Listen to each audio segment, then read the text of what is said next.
அடே பேயில போமா இலே இல்ல நீ ஒரு ஆர்டிஸ்ட்னு காமிச்சிட்ட காமிச்சிட்டா. ஏய் என்னடா பண்ணி வச்சிருக்க? பீகார்ல ஒரு நபர் பாத்தீங்கன்னா அவரோட சலூன் ஷாப்புக்கு ஆட்களை வர வைக்கிறதுக்காண்டி ஆல்ரெடி ஏடிஎம் இருந்த ஒரு கடையவே வாடகைக்கு எடுத்திருக்காங்க. ஆட்களை ஈர்க்கிறதுக்காண்டி அதுல போர்டு எதையும் மாத்தாம ஏடிஎம்மாவே வச்சிருந்திருக்காங்க.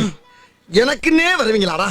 ஏன்ட்ட சரசம் பண்றக்கே வாட்டாப்பே உங்களை பெற்றுறாங்க. ஆக்சுவலா அது எங்க நடந்திருக்குன்னா பீகார் மாநிலம் தனாப்பூர் அப்படின்ற ஒரு ஏரியா ஆல்ரெடி ஒரு கடையை வாடகைக்கு எடுத்து எஸ்பிஐ ஏடிஎம் ஒன்று இருந்திருக்கு. அப்புறம் அந்த ஏடிஎம் மூடிடுறாங்க. அதுக்கப்புறம் இன்னொரு ஆள்கிட்ட அந்த கடை வாடகைக்கு விடப்படுது. அது ஒரு சலூன் ஷாப் வைக்கிறாப்ல அந்த கடையில். ஆனா அவர் பாருங்க, அவர் சலூன் ஷாப்போட நேம் போர்டு எதுவுமே வைக்காம அந்த எஸ்பிஐ ஏடிஎம்மோட போர்டுலேயே வச்சு அந்த கடையை நடத்த ஆரம்பிச்சிருக்காங்க. ஒரு கட்டத்தில் அந்த ஏரியா மக்களுக்கு கன்ஃபியூஷன் ஆகி அவங்க போலீஸுக்கு தெரியப்படுத்திருக்காங்க. அதுக்கப்புறம் ஆட்களை வச்சு அந்த போர்டு அப்புறம் அந்த ஷட்டர்ல எழுதியிருந்த நேம் எல்லாத்தையும் பெயிண்ட போட்டு அழிச்சிருக்காங்க.